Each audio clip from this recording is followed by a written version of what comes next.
Oi, pessoal! Na aula de hoje, nós vamos introduzir os conceitos sobre força. O que é força na física? Quando eu falo força, qual é a primeira coisa que vem à mente de vocês? Geralmente a gente atribui ao ato de levantar algo, quando bate em alguma coisa, né? E a gente usou da força. Mas vamos ver o que é força para a física, fisicamente falando.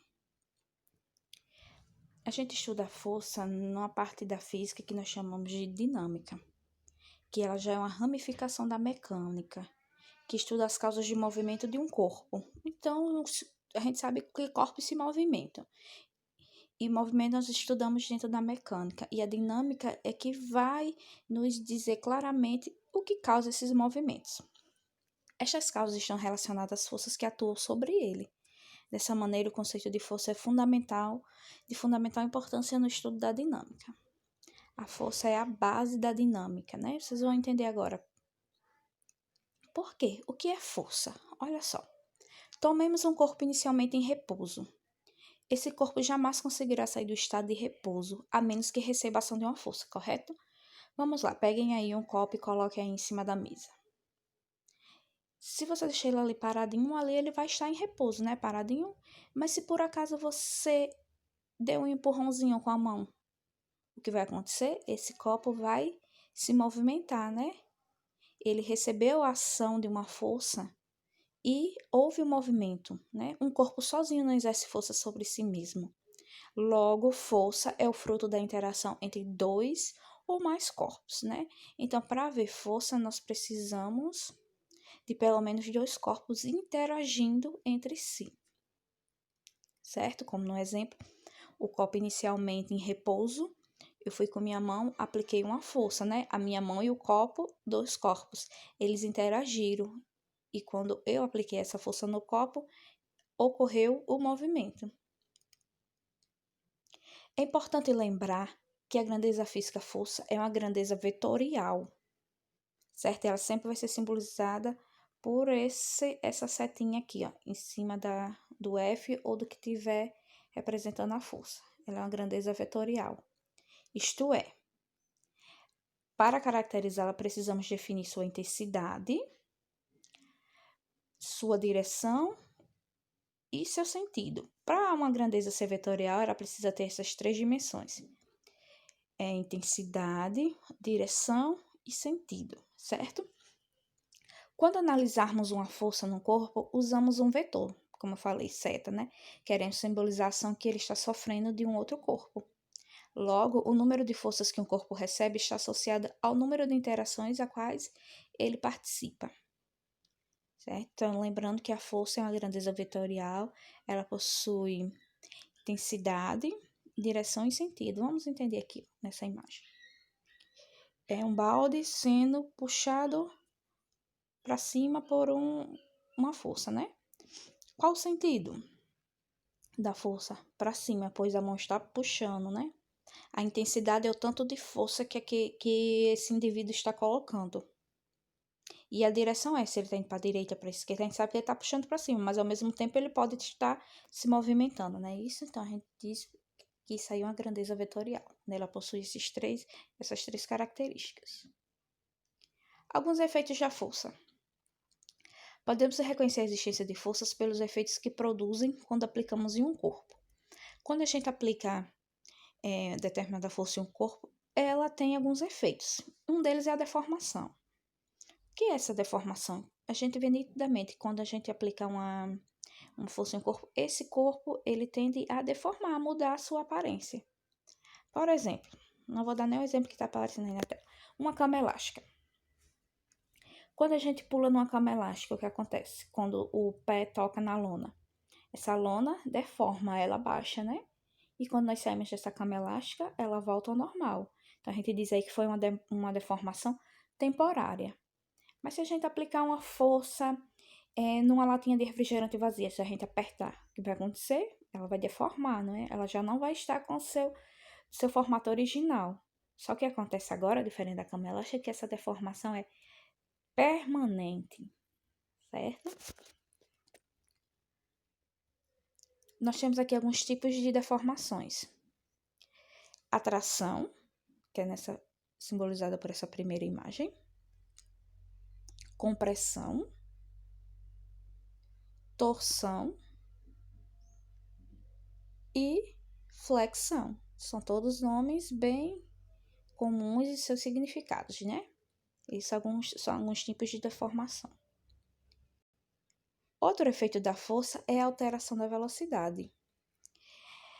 Outro efeito que a força pode produzir no corpo é a alteração de sua velocidade, que consiste no aumento ou na diminuição do módulo da velocidade, ou alteração da direção da velocidade. Por exemplo, eu pego uma bolinha e jogo, certo? O que ocorreu? Houve a alteração dessa velocidade, e dependendo da força que eu colocar, essa bolinha ela vai ser lançada mais rapidamente ou com menor velocidade. Equilíbrio é outro efeito da força. Você, por exemplo, aqui na ação aqui do desenho descrito, você prende um corpo através de um fio num suporte, certo? A força no fio no corpo produz um equilíbrio, evitando que ele caia pela ação da gravidade terrestre. Essa sensação de equilíbrio a gente sabe. Por exemplo, se a gente andar numa corda bamba, nós precisamos ter o que? O equilíbrio para que não cair. É isso que atua uma força. Aqui na imagem, nós temos o balde pendurado no fio e este exerce uma força para que esse balde mantenha o equilíbrio e não caia. Então, quais são os 3 efeitos da força? Deformação, alteração da velocidade e equilíbrio. Lembre-se bem, sempre façam as anotações desses pontos mais importantes no caderno de vocês, para quando for preciso, não estar olhando todo o material, você já tem tudo bonitinho, anotado. Sempre procure estudar fazendo isso, anotando os pontos mais relevantes, certo? Medida de força. O que a gente usa para medir uma força, né? Uma força é uma grandeza, ela precisa ser medida. A intensidade de uma força pode ser medida através de um aparelho denominado dinanômetro, que é esse bonitinho aqui, certo? O dinanômetro é um instrumento constituído de uma mola que se deforma quando recebe a ação de uma força. Logo, para cada deformação produzida, temos o dispositivo indicando a intensidade da força aplicada. A gente coloca o objeto no fim do dinanômetro e, conforme isso, essa mola vai esticando e ele vai indicar qual a força que aquele objeto possui, né? No Sistema Internacional de Medida, a força, a grandeza que define a força é o Newton, representado aqui pela letra N.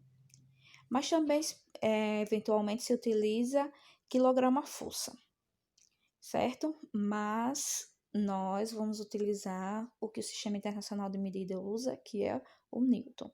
Então, quando vocês virem, então, quando a gente for calcular a força, que não é agora, quando a gente for calcular a força, deu o resultado, a gente sempre lembrar de botar a unidade de medida no final, o Nzinho, Newton, né? E quando a gente vir, a gente sabe que aquela medida se refere à força.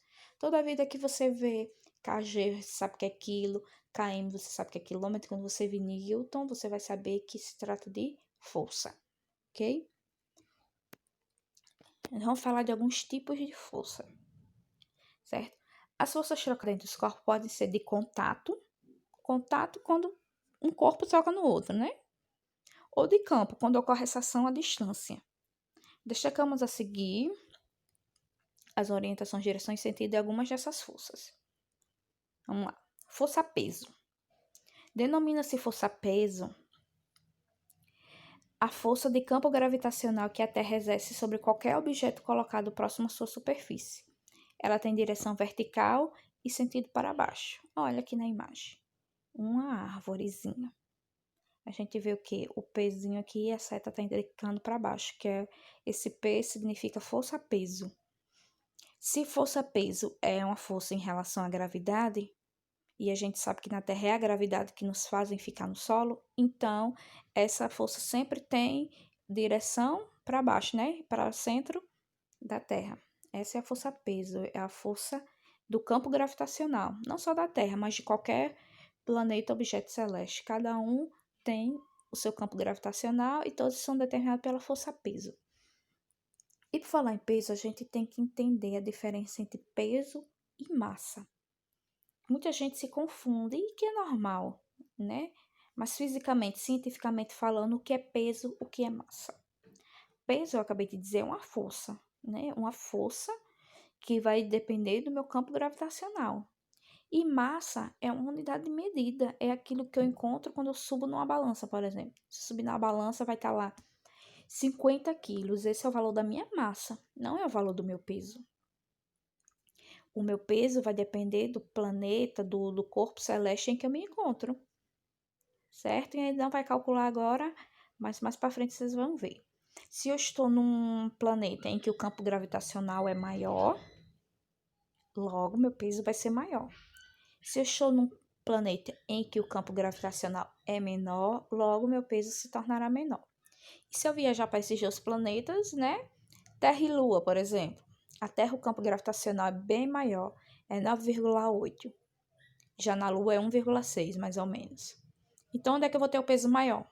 Na Terra, né? Em que o campo gravitacional é maior.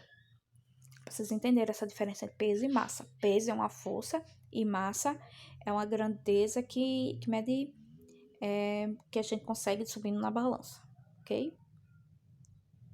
Força de tração é a força de contato aplicada por um fio sobre um corpo. A força de tração tem a direção do fio e sentido de puxar, como na imagem aí. Observe que o homem está puxando essa barra. Toda vida que a gente tem um fio e ele está puxando alguma coisa, a gente diz aí que é uma força de tração. E a força é aplicada, o sentido dessa força é onde a pessoa está, para a direção em que ele está puxando, certo? Força de tração. Força normal. A força de reação normal de apoio, ou simplesmente força normal, é a força de empurrão que uma superfície exerce sobre um corpo nela, apoiado, né? No exemplo aí, quando um bloco, um livro, por exemplo, né, encontra-se em repouso sobre uma mesa, ele recebe da mesa uma força de compressão que impede a sua penetração sobre ela devido à ação da força peso. Ah, como assim, Camila? Eu não entendi. Pronto.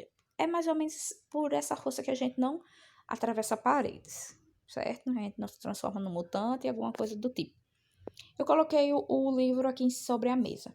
A gente sabe que a Terra está exercendo, a gravidade está exercendo seu poder, que a gente simbolizado pela força-peso. E essa força normal contrapõe a força-peso para quê? Para que esse objeto não vá cada vez mais. Porque imagine, se a gente não tivesse essa força normal contrapondo a força-peso, a gente estaria cada vez mais sendo puxado para baixo. Né? Isso então que seria o quê? Como se a gente chegasse lá no centro da Terra. Então a força normal sobrepõe essa força-peso e faz com que a gente mantenha-se igualado, certo? Força de atrito. Quando se lança um corpo sobre uma mesa comum horizontal, ele para após percorrer uma certa distância, não é isso? Isso significa que houve uma resistência ao seu movimento. Essa resistência que altera a velocidade do corpo é, portanto, medida por uma força. Essa força de contato, motivada por asperezas superficiais, recebe o nome de força de atrito. Então, vamos lá. Toda vida que a gente empurra um objeto, em que a gente percebe que o solo ou a superfície ela é irregular, sobre ela atua-se a força de atrito. A força de atrito é paralela às superfícies de contato e se opõe ao deslizamento relativo ou à tendência de escorregamento. Certo? É quando a gente encontra um obstáculo. A gente empurra, mas ali não. Se a gente empurrar um objeto numa superfície lisa, ele desliza facilmente, né? Então, aqui, quando a gente tem uma superfície asperosa e irregular, esse objeto vai se mover com dificuldade. Aí é que a gente tem a força de atrito. Ela atua mais intensamente. Esse só foi alguns tipos de força, certo? Existem outros que vocês vão estudar no livro didático de vocês ou em outros materiais de estudo que vocês tenham na internet, como preferir. Eu vou deixar o link para nossa atividade. Espero que vocês tenham um bom estudo, se dediquem, tiram as horinhas aí do dia pra gente tentar entender mais esse conceito e nas próximas aulas nós vamos começar a calcular, tá bom? Valeu, galerinha, até a próxima. Aguardem o link da atividade.